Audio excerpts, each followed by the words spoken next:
John says, how would we all feel if we don't take Tua and he becomes a Hall of Famer? How would you feel if you don't take Tua and he becomes a Hall of Sack of injuries? Huh? The same way goes, John. You know, if we didn't take Yatil Green, you didn't have to deal with all the injuries. So it's the same thing. It goes both ways.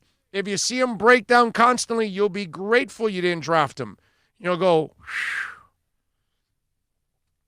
you'll be even more pissed if you draft him and he's a sack of injuries. You know why? Because you saw it coming. That's the worst part about Tua. It's the same thing as Yatil Green. Hey, Devontae Parker had several injuries in college, and he kept being injured in the NFL.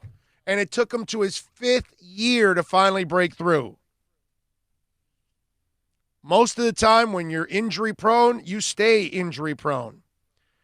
Shavad Bodie says, Big O, away from the Bahamas, should Finns be concerned if the Chargers move up to take Tua by trading up with the Lions?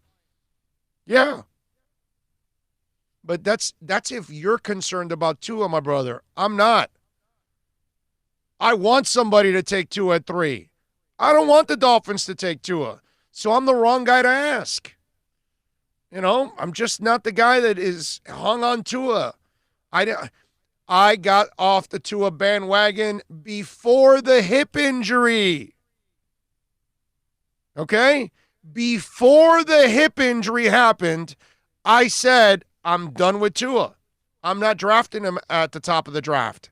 1, 2, 3, 4. Because at that time, we didn't know where the Dolphins were going to end up. I know it wasn't going to be 1, but we knew it was like 2 to 5, that they had a shot. And I said I didn't want Tua then. So how am I going to want him after the hip injury? So, yes, I hope somebody takes him number 1 overall. Okay? That's how badly I want somebody else to take Tua. I'm terrified of that kid. I love him as a player. I just can't trust his body. That's all.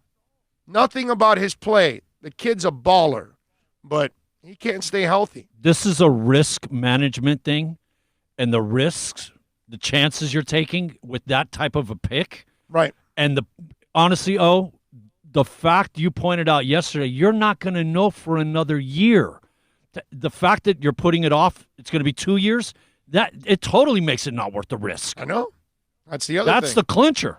That's the other thing. You won't see Tua till 2021 and find out if he can actually play or stay healthy, because he's not really going to play much in 2020 at all. So you won't even know anything about him. It's crazy, man.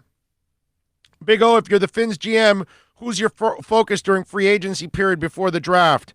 So happy Tannenbaum is gone. Young free agents, my brother, that we talked about.